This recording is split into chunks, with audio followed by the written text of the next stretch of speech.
Hello guys, today we're going to be taste testing this Easter Grass bubblegum.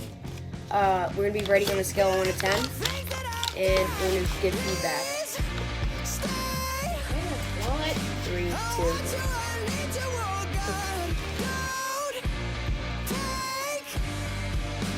Soft at the beginning, which I like.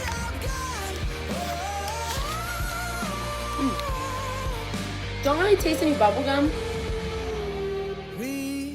But on a scale of 1 to 10, I rate it a good 5 and a half. Like it's kind of like mintish. It is not mintish.